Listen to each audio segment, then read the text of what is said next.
Hi, welcome to this video, which is on the 9th of December. Just going to give our updated outlook and forecast for the British pound today. Look at it against three other currencies. It's going to be GBP against the USD, Euro GBP, and finally GBP AUD. Now, we have been bullish of sterling for a while. Sterling has moved sharply higher. We think it's going higher still. Any dips are buying opportunities. Now, I know we've got the election coming up on Thursday. I'm just going to go through the key levels to look out for. Also, I want to go through the COT net traders positions, which is our favorite sentiment tool in Forex trading, and what speculators are doing against smart money commercials. I think it's really interesting and relevant to where all three British pound pairs are going to go. Now, in terms of going and taking a look at the trade setups and charts, we're going to do that right now. But just do keep in mind, obviously, that when I'm giving my analysis, it's my view as of this specific moment in time. It can, of course, change on a daily basis. If you want all our trading techniques, now daily technical and sentiment analysis of 14 FX pairs, including the three we're going to look at right now, just click on the link beneath this video and you can get live access to our member center. Right, let's look at the COT net traders positions first. Right, we're on GBP USD COT net traders positions first. And in terms of the chart, obviously, well, not obviously, but the commercials are in red. They're the smart money hedgers, large speculators in green. Now, in terms of this pair, we got really interested in it when we came up here. Okay, commercials built up a 2-year high in terms of longs. Specs go to a 2-year extreme in terms of shorts. It's a strong level, the 120 level on the monthly chart. Hard Brexit is discounted, and up we go. So it's been a nice move. What I find interesting is how the chart looks now. In terms of the commercials, they've dropped out of hedges, but they still remain long. The speculators are still short. In terms of speculators, obviously they've come out of some of their shorts, but they haven't been tempted to go long yet. Now, I find that kind of surprising, actually. A lot of people are saying, well, if the Conservatives win, it's discounted in the price. I think a lot of institutions are, when the result comes out, big spec money will come in, pile in long, and push the pound higher. The specs can drive the price up. We know that. We're only looking at the commercials for potential turning points. The pound could be set for higher prices. So, terms of which party wins the election, we'll discuss that in a little bit more detail as we go and look at the pairs individually. But first of all, I'm just going to look at the polls. Right, just got the latest polls in terms of how the parties stand. You've got the Conservative Party of Boris Johnson on 43%, Labour on 33%. There's a 10-point margin. Tories need 7% really to get a majority. If they're above 10, that's good, obviously. If they get above 14, it's a landslide with the way the seats divide up. Now, I personally feel it's too late in the day for Labour to close the gap. Now, I do read a lot about marginal voters or voters who haven't decided yet swinging the election. I just don't see it. I think most people have decided already. Also, in terms of polls, the Tory party's support tends to be older than the opposition parties and is more likely to cast their vote. Okay, so I'm looking for a Conservative victory, but if Labour were to win and form a coalition, I wouldn't see that as being particularly bearish for sterling. You might get a knee-jerk reaction, sell-off to the downside, but they're actually more user-friendly to the EU than the Conservative Party. So if it did sell off sterling, it would just be a knee-jerk reaction. If the Tories win, there's plenty of speculative money to come in and push sterling up. Right, let's go and take a look at the charts, and we'll start first of all with GBP USD.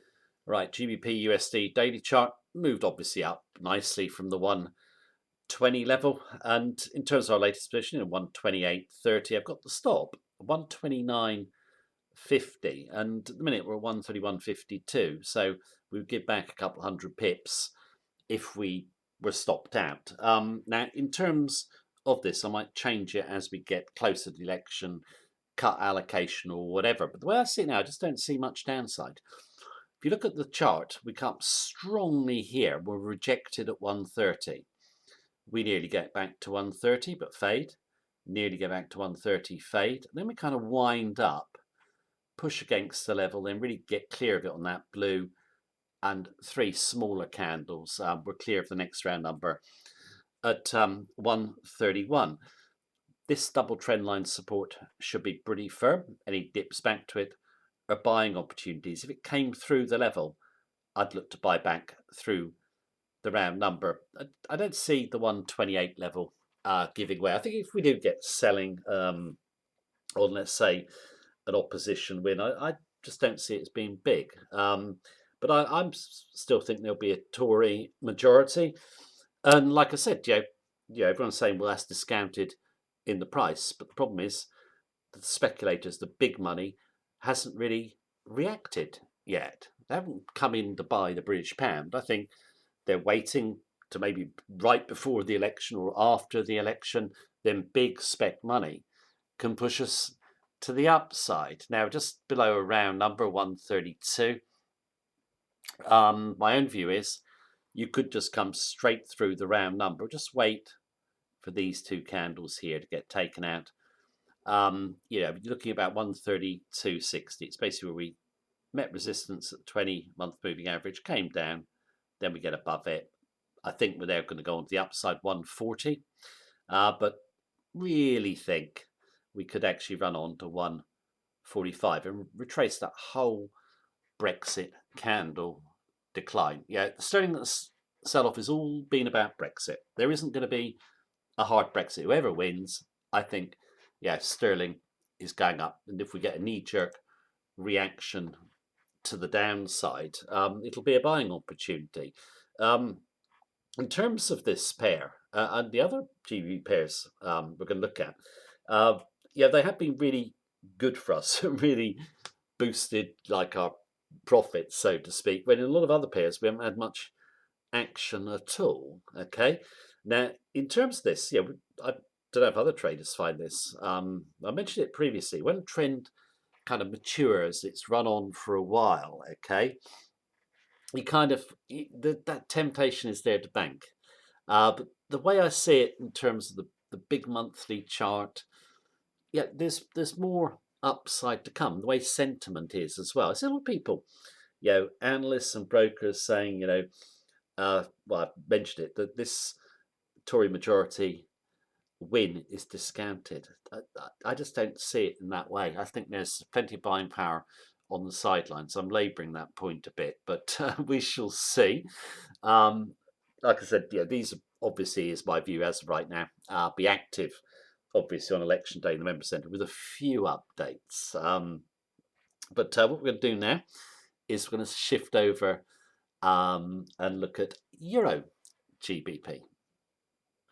Right, Euro GBP daily chart, and again a nice downtrend, but you can see the volatility has dropped a little bit, and then we get the sell-off here.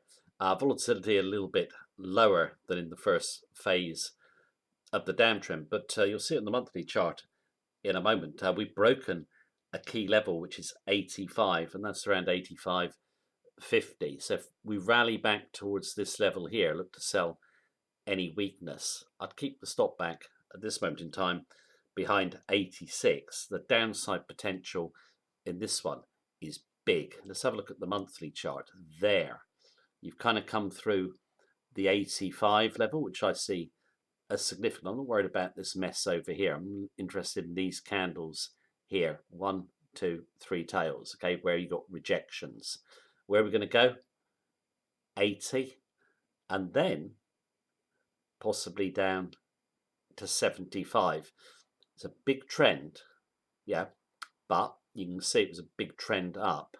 When you see the monthly chart in association with the daily chart, you can see the downside potential in this one. it's big. So any bounce is a selling opportunity.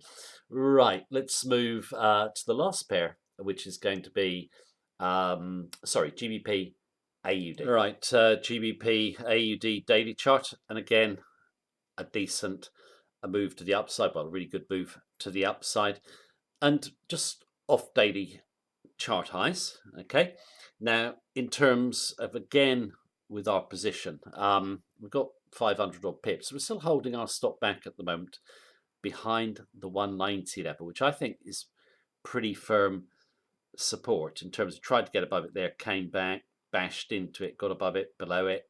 You kind of oscillated around it, got through it, then we pushed up, and now we are where we are. There's support just around 100 pips lower, second level support, stop behind there. A dips back to this level, buying opportunities, or if we went through it, just buy back through the level, or just come through the high, the next round number, 193. If you look at the monthly chart, nice and firm. I think we should retrace the whole Brexit candle up to the 2 level here. Okay, we could run on even higher to the upside. I don't think the AUD has got too much going for it at the moment, and I like the look of the GBP on all three commodity currencies. So yeah, I'm very bullish of the British pound. I've seen a lot of people, in the media argue, well, the Tory majority, that is factored in.